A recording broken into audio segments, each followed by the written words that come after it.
먼저 사진을 보시죠. 여러분이 뭔지 아시겠습니까? 예, 금가루만 보이죠? 예. 이게 아랍에미레이트 두바이 한 카페에서 팔고 있는 블랙 다이아몬드 아이스크림입니다. 이름이 그래요. 블랙 다이아몬드 아이스크림. 먹는 거예요. 예. 근데 가격이 어제 하나 기준으로 제가 환율에 환산해 보니까 91만 4천 원입니다. 저 한 그릇에 말입니다.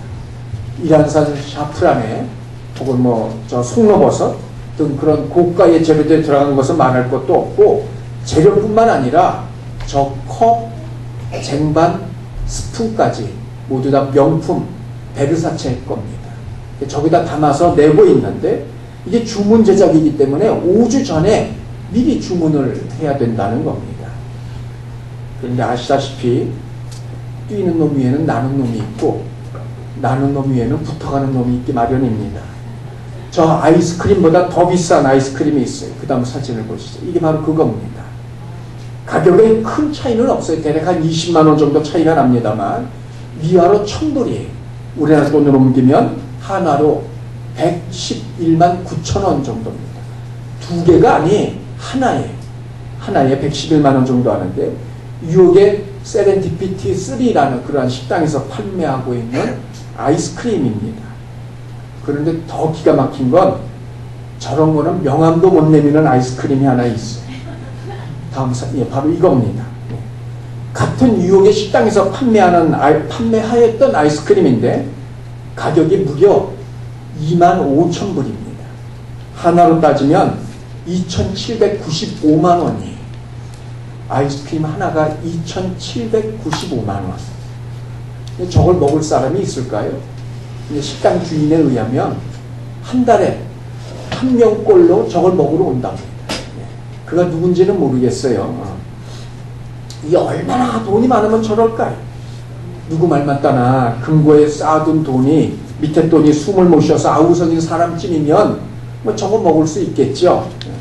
이 돈이 많다는 건 분명 좋은 일일 수 있습니다. 더 많은 걸 누리고 보고 경험할 수 있기 때문에 그렇습니다. 언젠가 비행기 1등석을 탄 사람이 올린 글을 제가 읽어본 적이 있습니다만 이게 긴 설명이 필요 없습니다. 다음 사진을 보면 정확한 차이를 아실 수 있습니다. 왼쪽이 1등석이고 오른쪽이 이코노믹석입니다. 차이가 저래요. 돈이 많다는 건 분명 신나는 일이기도 하고 남들보다 더 많은 것을 누리고 경험할 수 있다는 것은 사실입니다. 이번에 교단 총회를 위해서 용인에 있는 콘도를 다녀왔는데 가보니까 이게 골프 전용 콘도였습니다. 근데 특이한 건 이게 펫 리조트를 운영하고 있더라 하는 겁니다. 펫, 애완견이죠. 애완견. 개와 함께하는 리조트인데 콘도, 수영장, 글램핑장 개와 함께합니다. 제가 휴게 시간에 잠깐 시간이 나서 둘러보았어요. 근데 재밌는 건 입장료가 사람보다 개가 더 비싸요. 추가 요금은 개가 훨씬 더 비쌉니다. 개들이 실내 수영장에서 유유히 수영하는 그런 모습을 보면서 이 얼마나 여유가 있으면 이 휴가 기간도 아닌데 저렇게 개와 함께 올까 궁금했습니다. 오해하지 마세요. 이게 비난하는 게 아닙니다. 정말 그 여유로움이 궁금했기 때문입니다. 그런데 우리가 여기서 한 가지 생각할 것이 있습니다. 그건 풍성에 대한 겁니다. 사람들은 풍요 혹은 풍성하면 돈을 연상을 합니다. 실제로 국어사전에 보면 풍성을 넉넉하고 많다라고 정의를 내리고 있습니다. 물론 다른 것들도 넉넉하고 많을 수 있겠지만 거의 대부분은 돈과 관련해서 연상해서 생각을 하더라는 말입니다.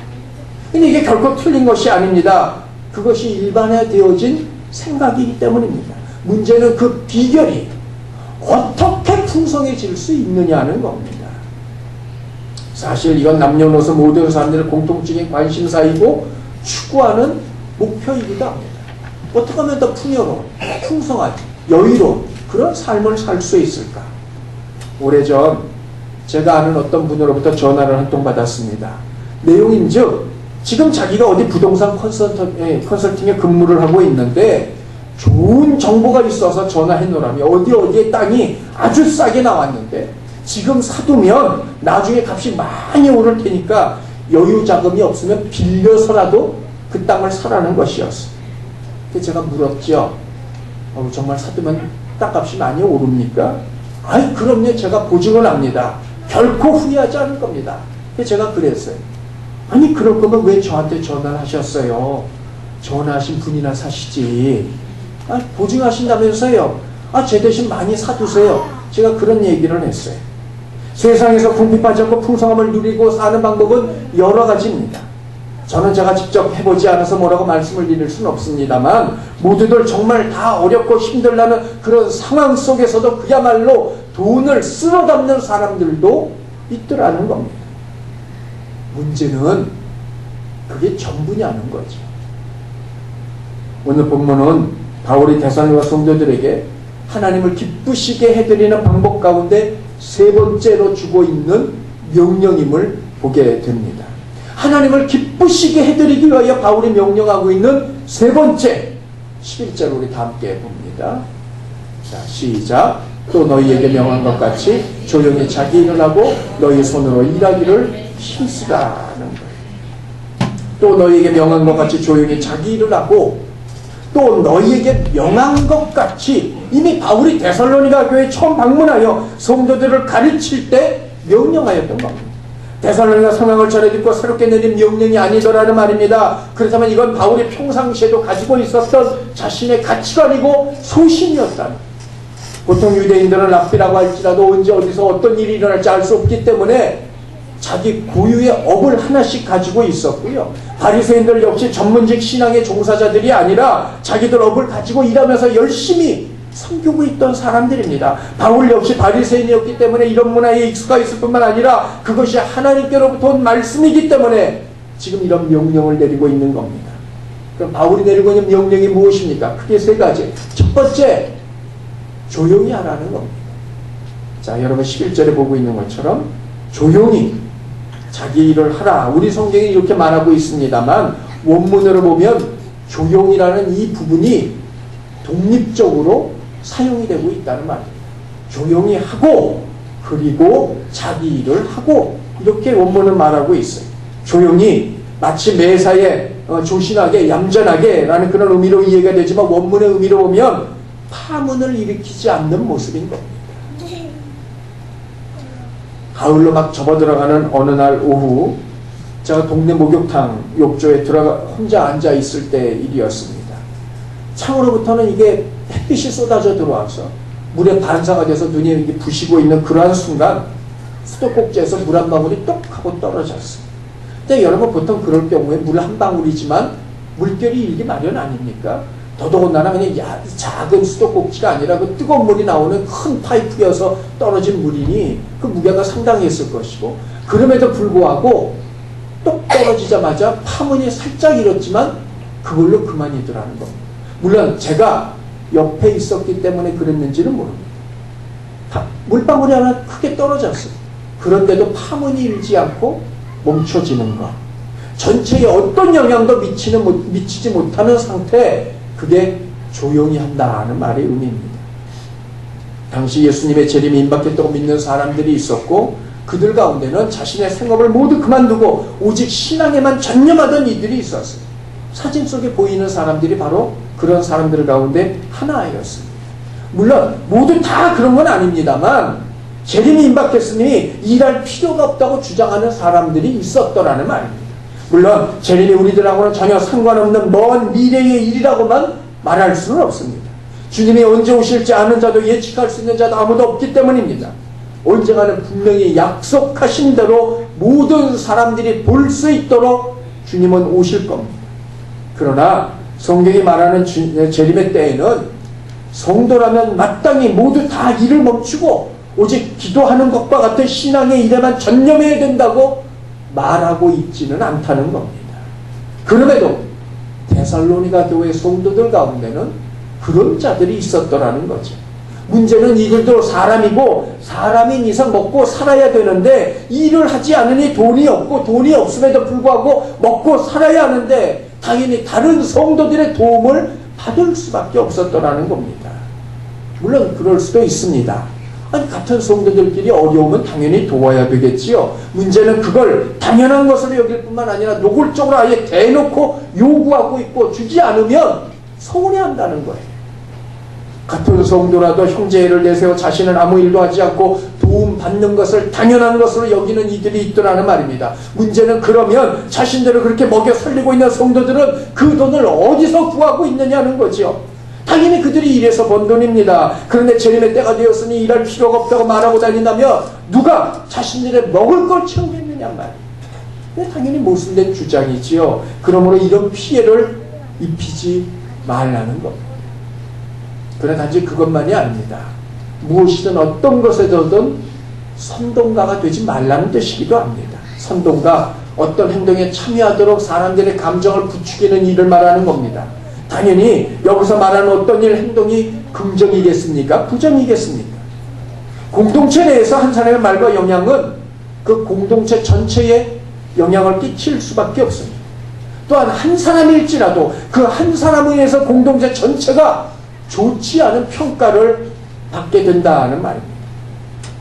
나 한 사람으로 전체가 나쁜 이들이라는 매도를 당한다면 이는 지나시나 살핀 하나님을 기쁘시게 해드리는 방법 가운데 두 번째인 형제 사랑과는 전혀 상반되는 그러한 이야기입니다. 지난주가 저희 교단뿐만 아니라 통합 측에서도 총회가 끝났는데 여러분 뉴스를 보셔서 아시겠습니다만 명성교회 세습을 부결을 시켜버렸어요. 여러분 보세요. 명성교회 교인들 전체 재적이 10만이라고 하는데 그 10만 명 전체가 다 나쁜 사람들이라는 거예요. 그렇지 않죠? 근데 그 한두 사람 때문에 명성교회라는 이름 자체를 내걸지 못하는 그런 부끄러움의 처지에 놓이게 되었더라는 말입니다. 바로 그 이야기를 하는 겁니다. 나는 내 주위 사람들에게 내가 속한 공동체에 어떤 영향을 끼치고 있는지를 생각해 보아야만 합니다. 그 공동체가 클 수도 있고 작을 수도 있습니다. 크든 작든 어떤 영향을 끼치고 있느냐는 거예요. 근데 그건 의외로 간단히 알아볼 수 있습니다. 시간이 지난 후에, 아니 지금 당장이라도 내 주위의 사람들은, 그리고 내가 속해 있는 공동체의 사람들은 나를 어떻게 평가하고 있는지를 돌아보면 됩니다. 어떤 평가를 받을 것이냐, 그게 관건이라는 말입니다. 여러분은 주변의 사람들에게, 여러분이 속한 목장의 식구들에게 어떤 평가를 받으시리라 생각이 되십니까? 사람들은 저와 여러분 어떻게 기억을 할까요? 그것이 무엇이든 그건 저와 여러분이 뿌려놓은 씨앗들입니다. 제가 아는 어떤 이가 있습니다. 그동안 건실하게, 정말 남들과는 다르게 특별하게 일해온 이였습니다. 주변의 모든 사람들이 그의 말을 들어주었고 그를 존중해 주었고 인정해 주었습니다. 그런데 궁극의 본심이 드러났습니다. 그동안 그가 했던 짧게 혹은 은밀히 해왔던 그런 말들이 여기저기서 드러나기 시작을 한 겁니다. 그 결과 이제까지 그의 말과 행동들이 꿰어 맞춰지면서 사람들은 그의 실체를 알기 시작을 했습니다. 그동안 그가 쌓았던 모든 좋았던 이미지가 한순간에 바닥으로 내동댕이 쳐지고 말았습니다. 그의 마음과 언행이 달랐기 때문입니다. 어떤 이들은 그 씨앗으로 풍성한 평가를 받는가 하면 반면에 어떤 사람들은 그야말로 빈약한 평가를 받을 수도 있습니다. 나는 그런 의도가 아니었는데 오해한 것이라 말할 수도 있습니다. 물론 그럴 수도 있겠지요. 그러나 시간이 지나면서 본질과 의도는 드러나기 마련이라는 겁니다. 아무리 아니라 해도 내 주변의 사람들은 누구보다도 내 의도와 내 내면을 잘 알고 있고 잘 읽고 있습니다. 그래서 주변의 사람들은 끝까지 속일 수 없다는 말입니다. 이런 상황에서 우리는 시간을 되돌릴 수는 없습니다. 이미 지나간 일이기 때문입니다. 그러나 그렇다고 해서 상대방을 찾아가서 해명하고 설명할 필요도 없습니다. 우리에게는 방법이 전혀 없는 것이 아니기 때문입니다. 우리에게 아직도 제법 많은 시간들이 남아 있으리라고 생각이 되어지는데 그 말인즉 우리에게는 아직도 기회가 있다는 말입니다. 성도 여러분, 남은 시간을 잘 활용하십시오. 주어진 시간 동안 못다한 일들을 잘 감당하시길 바랍니다. 지금이라도 주의 은혜와 인도하심을 구하면서 마땅히 내가 해야 할 일들을 묵묵히 감당하며 내가 있어야 될 그 자리를 굳게 지킴으로 선한 영향력을 끼쳐가시길 바랍니다. 그런 마음으로 임하는 자를 주께서 결코 모른 척하지는 않으실 겁니다. 두 번째, 바울이 내리고 있는 명령. 자기 일을 하는 것입니다. 11절을 다시 보십시오. 자기 일을 하고, 주목할 건 자기의 일을 하라는 겁니다. 자기의 일, 내게 맡겨주신 일이고 내가 맡아 해야 될 일입니다. 한 가지 오해하지 말아야 할 일은 자기 일이라고 해서 모두 다 하나님과의 관계에서만 일을 생각하는데 그건 아니라는 겁니다. 앞서 조용히 내가 맡은 일을 하라는 것임을 살펴보았는데 그 일만 파고들어서 하라는 말씀이 아니라는 겁니다. 이는 예수 그리스도께서 특별한 계시를 받은 것처럼 하여서 다른 사람들을 꿰어 그들이 해야 할 일을 간섭을 하고 그 일들을 못하도록 가로막고 있는 것, 바로 그걸 말하고 있는 겁니다. 이미 방송을 통해서 보신 분들도 계시겠습니다만 얼마 전에 한반도 대기근이 올 것이니 하나님께서 준비하신 낙원, 천국이죠. 그 땅으로 모두 다 집단 이주해야 된다고 가르치고 자기네 교인들 재산을 정리해서 그 재산을 투자받아서 피지로 집단 이주시켰던, 그로만 말미암아 돈과 노동력을 착취하고 타작마당이라고 해서 딸이 엄마의 뺨을 무참하게 때리게 만드는 이런 만행을 서슴지 않다가 인천공항에 귀국하는 그날 공항에서 체포가 된 은혜로교회 신옥주라는 못된 여인이 한 사람이 있습니다. 이 여인은 하나님으로부터 특별한 계시를 받았다고 주장을 합니다. 한반도에 대기근이 온다고 이야기를 하고 유일한 피난처가 피지라는 것, 하나님 자기에게 가르쳐 주셨다는 거죠.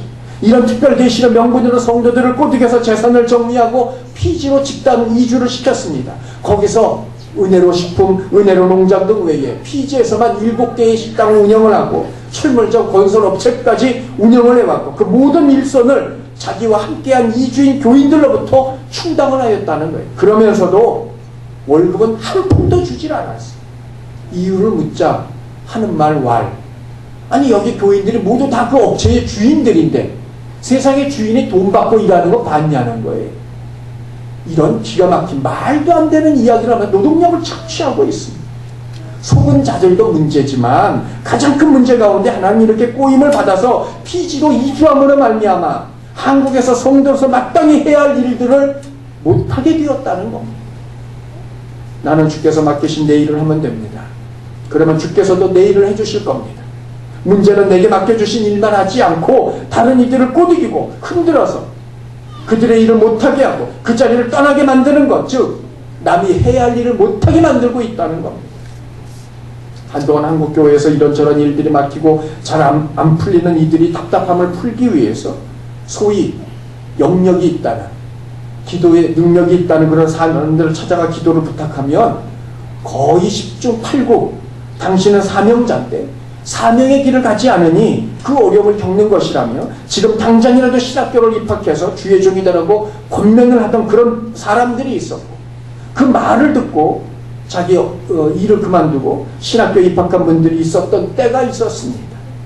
이게 다 100%라고 말할 수는 없습니다. 100% 거짓이라고는 말할 수 없죠. 그렇게 해서 신학을 공부하고 사역자가 된 것이, 목사가 된 것이 전혀 잘못이라고도 말할 수 없습니다. 그냥 신학을 공부할 수도 있고요. 공부하는 거 잘하는 것이죠. 그것까지 뭐라고 할 수 있겠습니까마는 문제는 그분들 가운데 자신을 향한 하나님의 내적인 부르심에 대해서는 전혀 도외시 않대 오직 그 사람들의 말만 듣고 목사가 된 사람들이라는 겁니다. 오래전의 일입니다. 제가 처음으로 전도사는 교회 가구점을 하고 있던 한 집사님이 계셨어요. 근데 이분이 가구점이 조금씩 어려워지니까 정말 소위 영빨 있다는 한 사람을 찾아가 기도를 받았고 그분 이야기가 목사가 돼야 될 사람이 가구업을 하니 안 되는 건 당연한 거 아니냐. 지금이라도 때려치고 신학을 가라는 거예요. 근데 그분 그 가구점 정리하고 신학을 공부를 했어요. 그 목사가 됐지요. 문제는 목사가 된 이후에 오히려 집사 때는 하지 않고 있던 음주를 하고 집안에 들어와서 자기 아내를 두들겨 패고 그것 때문에 제가 이혼 직전까지 갔다는 이야기를 제가 들었어요. 그 이유는 어떻게 됐는지 몰라요. 아니 차라리 목사를 하지 않았더라면 그렇게까지는 안 됐을 텐데 목사가 돼서 그 일을 하고 있더라는 말입니다. 그 길이 정말 하나님이 부르신 자기의 일이라면 얼마나 좋겠습니까마는 만일 그렇지 않으면 그건 비록 신학이나 공부를 하고 목사가 되었을지언정 전혀 하나님의 뜻이 아닌 길에 들어서서 정말 자신이 해야 할 일조차 놓치고 있다는 말입니다. 마태복음 7장 22절 우리 다 함께 읽습니다. 시작. 그날에 많은 사람이 나더러 이르되 주여 주여 우리가 주의 이름으로 선지자 노릇하며 주의 이름으로 귀신을 쫓아내며 주의 이름으로 많은 권능을 행하지 아니하였나이까 하리니. 그날에 주께서 재림하시는 날입니다. 그날에 많은 이가 주를 향하여 소리를 지릅니다. 우리가 주의 이름으로 선지자 노릇하고 귀신을 쫓아내고 능력을 행하지 않았습니까? 아니 우리가 우리 쫓아고 그 일을 했겠습니까? 주를 위하여 한 일들이 아닙니까? 라고 소리를 질렀단 말입니다. 그런데 이들에 대한 주님의 대답을 보십시오. 23절 다 함께 읽습니다. 그때 내가 그들에게 밝히 말하되 내가 너희를 도무지 알지 못하니 불법을 행하는 자들아 내게서 떠나가라. 여러분 이게 불법이랍니다. 아니 주의 일을 했는데 불법이랍니다. 세상에 이런 법이 어디 있습니까? 어떻게 이렇게 평가하는 것 자체가 그야말로 불법이 아니겠냔 말이죠. 불법, 법이 없음입니다. 무법입니다. 다시 말하면 자기 마음대로 했다는 말입니다. 주께서 시키지 않은 선지자 노릇, 주께서 시키지도 않은데 귀신을 쫓아내고 주께서 말씀하지 않았는데 능력을 행했다는 이야기입니다. 실제 예언도 했어요. 귀신도 쫓아냈어요. 능력도 행했어요. 그런데 불법이랍니다. 시키지 않은 일을 했기 때문입니다. 그래도 다른 일 한 것도 아니고 나쁜 일 한 것도 아니고 모르고 그랬으니 사정은 참작해 주어야 될 것 아니냐 생각할 수도 있습니다. 근데 중요한 건 그 일을 하느라고 정말 정작 자신에게 맡긴 일은 하지 못한 일이 있다는 겁니다. 일종의 직무유기이고 나태이고 게으름입니다. 자기 일을 하고 내게 맡겨진 일을 멈추지 않고 하는 겁니다. 상황이 어려울 수도 있고 형편이 안 될 수도 있습니다. 그런데 우리가 깊이 생각할 것은 하나님께서 우리들에게 그 일을 맡기실 때 우리들에게 그런 상황, 그런 형편들이 주어질 걸 모르고 맡기셨겠냐는 겁니다. 정말 하나님은 그럴 사정 형편이 있는 걸 모르신 것일까요? 그럼에도 불구하고 그 일을 우리에게 맡기신 것일까요? 여러분 가장 좋은 건 하나님께 묻는 겁니다. 상황이 이러니 어쩔 수 없다, 형편이 이러니 아니다가 아니고 하나님께서 그만하라고 하시면 그만하는 겁니다. 그러나 그 말씀이 있기 전까지는 그 일에 머물러 있어야만 합니다. 중요한 건 우리가 주를 위하여 하고 있는 일들은 내가 하고 싶어서 하는 일이 아니고 하나님의 부르심과 그에 따른 감동으로 내게 맡겨진 것임을 잊지 말아야 한다는 겁니다. 하나님께 묻고 구하면 지혜를 주실 것이고 감당한 힘을 주실 것이고 길을 알려주실 것이고 그것이 아니라면 누군가 다른 사람을 세울 겁니다. 또 하나는 이렇게 자기 일을 하되 다른 이들이 해야 할 일들을 막아서거나 못하도록 주저앉히는 일이 있어서는 안 된다는 겁니다. 우리들은 그 옛날 모세의 요구를 거절한 애굽의 바로 왕이 되어서도 안 되고 다윗이 자신의 뒤를 이어서 왕이 될 것을 알면서도 그를 죽이려 하였던 사울 왕이 되어서도 안 됩니다. 대신 세례 요한처럼 주님을 보면서 그는 흥하여야 되겠고 나는 쇠하여야 하리라 그런 마음을 갖고 모든 사람을 대해 주어야 한다는 말입니다. 자기의 일을 하고 그렇게 하지 말고 그렇게 하면 안 돼 라고 간섭하지 말고 누군가 자기 일을 떠나서 다른 일을 하지 못하도록 부추기지 말고 누군가 하려는 사람을 붙잡아 주저앉히지 말고 내게 주신 일을 감당하라는 겁니다. 세 번째입니다. 자기 손으로 일하는 겁니다. 11절 다시 보세요. 너희 손으로 일하기를 힘쓰라. 이는 앞서 자기 일을 하라는 것과 같은 의미로 들릴 수 있겠습니다만 조금 더 깊은 의미로는 내가 직접 해야 될 것을 말하고 있는 겁니다. 구한말에 외국인들이 이제 한국에 들어오게 되었고 그들이 들어오면서 여러 가지 문물들을 가지고 들어왔는데 그 중에 하나가 축구라는 게 있었어요. 외국인들이 양반들을 데려다가 초청에다가 축구 시합을 했어요. 보여준 겁니다. 축구라는 걸 이제 알리기 위해서인 거죠. 양반들이 앉아서 이제 열심히 양쪽에 편을 갈라서 뛰는 걸 열심히 지켜봤어요. 끝나고 난 다음에 묻습니다. 어떻게 보셨어요? 아이 뭐 그런 대로 재밌긴 하구랴. 그러면서 묻습니다. 그런데 저들은 왜 저렇게 힘든 일을 하인들에게 시키지 않고 자기들이 직접 하는 거예요? 양반들이니까 이제까지 뭐 하나 해본 게 없어요. 다 하인 시켜서 했지 말입니다. 자기 손으로 일하라. 직접 뛰어들어 맡은 일을 감당하라는 말씀입니다. 당시 문화에서는 사람들이 손으로 직접 일을 하는 건 노예들의 몫이라고 생각해서 천하게 여겼어요. 노동이 천한 것이었어요. 당연히 직접 자기 손으로 물 한 잔 떠다 먹는 일이 없었습니다. 모두 다 노예들의 몫이었어요. 그러다 보니까 노동 자체가 천한 것으로 여겨졌고 그 결과 엿새 동안 힘써 일하라고 말씀하신 하나님의 창조 질서를 깨뜨리고 말았더라는 말입니다. 오래전에 바울의 교회가 대화동에 있었을 때 일입니다. 제가 그때 부목사로 사역을 하고 있었을 때인데 매주 목요일만 되면 그때 이 바울의 교회 그 구조를 보면 맨 이렇게 정면에서 봤을 때 왼쪽에 사무실로 통하는 바깥문이 하나 있었어요.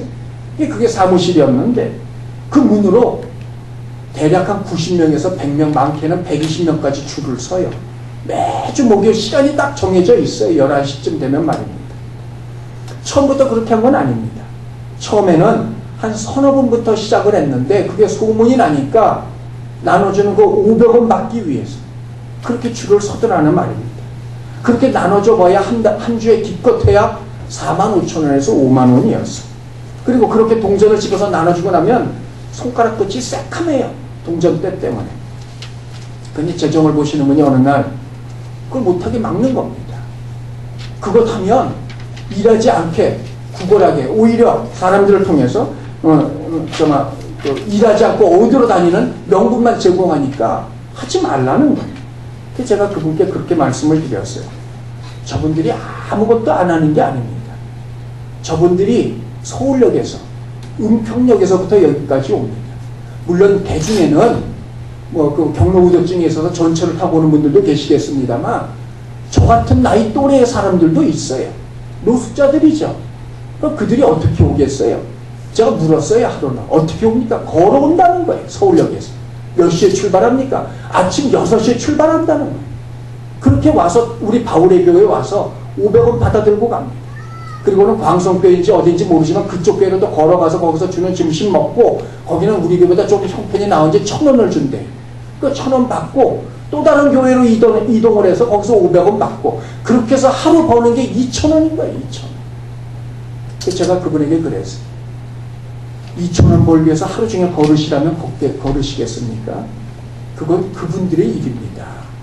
그러니 이거 계속 할 수 있도록 해주셔야 되겠습니다. 더 이상 하지 못하게 해서 그만둔 적이 있습니다. 제가 제 자랑을 여기 학교에서 말씀드린 게 아닙니다. 자기 손으로 일을 함이 무엇인지를 말씀을 드리고 있는 겁니다. 구걸이라도 그걸 얻기 위해서 하루 종일 걸어야만 한다는 겁니다. 그건 그분들의 일입니다. 그리고 우리들은 그걸 인정해 주어야 됩니다. 남들이 볼 때는 하찮은 일처럼 보입니다. 별것 아닌 일처럼 보입니다. 해도 표가 나지 않는 일입니다. 그래도 맡은 일이라면 직접 해야 한다는 말입니다. 저는 중학교 2학년 때 처음으로 교회를 나갔습니다. 상전 처음은 아닙니다만 본격적으로 다니기 시작한 게 중학교 2학년 때부터입니다. 근데 얼마 후에 그때는 토요일날 학생의 모임이 있었는데 그 학생의 모임에 예배에 참석을 했는데 느닷없이 아무 준비도 되어 있지 않는 저에게 예배 기도를 시키는 거예요. 그때는 예배를 이렇게 의자를 둥그렇게 놓고 둘러 앉아서 예배를 드릴 그럴 때였는데 본래는 기도 순서가 정해져 있고 그 주간이 저였는데 제가 그걸 까마득하게 모르고 있었던 거죠. 아니 이제 겨우 기도를 하면 마지막에 아멘이라 할 줄 아는 애한테 기도를 맡겼으니 이게 어쩌자는 거겠습니까? 그때만 해도 기도를 맡은 아이가 우물쭈물 뭉기적거리면 임원을 맡은 아이들 가운데 한 아이가 대신 기도를 하곤 했어요. 그런데 저는 그냥 무슨 용기선지 그냥 제가 기도를 시작을 했습니다. 어떻게 됐겠어요? 하나님 한마디 하고 한참 쉬고 또 하나님 하고 한참 쉬고 뭐라고 기도했는지 기억도 안 납니다. 다만 무지무지하게 창피했다는 것만 기억이 납니다. 그럼에도 제가 맡기지 않고 제가 한 이유가 있어요. 제 차례였기 때문입니다. 예배가 끝나고 누군가가 말을 걸고 얼굴이 홍당무가 되어 있는데 지나가던 선생님이 지나가면서 무심결에 한마디 합니다. 잘했어. 부끄럽지만 목사임에도 지금도 어떤 분들처럼 저는 기도를 유창하게 잘하지 못합니다. 그럼에도 불구하고 지금의 제 기도는 그때 그분 선생님의 말에 힘이 컸습니다. 아니 좀 떠든거리면 어떻습니까? 대표기도 많이 해보지 않은 분들은 당연히 떠듬거릴 수밖에 없습니다. 당연한 일 아니겠어요? 아이들 역시 처음 말을 시작할 때 처음부터 유창하게 잘잘잘잘 말을 쏟아놓는 아이들이 있어요. 더듬더듬 엄마 아빠 한두 마디부터 시작하지 않습니까? 중요한 건 내가 직접 하는 거라는 겁니다. 시간이 조금 걸릴지라도, 말이 언어가 조금 서툴고 말이 이어지지 않을지라도 내가 직접 하는 게 그게 중요하다는 말입니다. 기도만이 아닙니다. 모든 주의 일이 다 마찬가지입니다. 간혹 나는 누구처럼 일하지 못해, 나는 그렇게 할 자신 없어 말씀하시는 분들이 계세요. 당연하죠. 수년 수십 년 동안 그 일 해온 사람하고 지금 처음 시작하는 사람이 똑같을 수 있겠어요? 당연한 일입니다. 우리 교단에 어느 한 목사님이 계십니다. 이분이 교역자로서 처음 단에 서서 설교하던 날, 그만 설교 도중에 졸도해버리고 말았어요. 이유인 즉슨 저처럼 이렇게 단에 섰는데 모든 교인들이 자기만 쳐다보고 있는 거예요. 그 눈길에 기가 질려서 그냥 설교 도중에 졸도를 했어요. 오죽하면 그랬겠습니까? 근데 지금은 설교를 얼마나 잘하는지요. 누구에게나 다 처음이 있기 마련입니다. 당연히 서투르고 실수하고 버벅거리고 심지어는 일을 망칠 수도 있습니다. 그러나 내게 주어진 일, 맡겨진 일이라면 직접 해보시기를 바랍니다. 그 일이 주의 일이기 때문에 또 주께서 맡기신 일이기에 잘 감당할 수 있도록 힘도 능력도 은혜도 주어질 줄 것입니다. 자기 손으로 일하기를 힘쓰라. 남에게 떠넘기지 말고 해보라는 말입니다. 중요한 건 그렇게 해야 하는 이유입니다. 12절 우리 다 함께 읽습니다. 시작. 이는 외인에 대하여 단정히 행하고 또한 아무 궁핍함이 없게 하려 합니다. 외인에 대하여 교회 밖에 사람들, 믿지 않는 사람들입니다. 단정히 행하고, 용모를 단정히 하라는 이야기가 아닙니다. 당시 교회에 임박한 재림 사상으로 인해서 광신적인 그런 모습들이 비춰지는 경향들이 있었고, 더욱이 이런저런 오해들을 기초로 해서 교회가 부정적인 인식들이 퍼져나가고 있을 그때입니다. 그러한 때에 교회와 성도들의 태도와 생각을 바로 잡아주라는 겁니다. 나로 말미암아 세상의 사람들이 교회에 대한 이미지를 새롭게 갖게 하라는 겁니다. 요즘 기독교를 개독교라고 부른다는 사실을 누구나도 잘 알고 계시라고 생각을 합니다.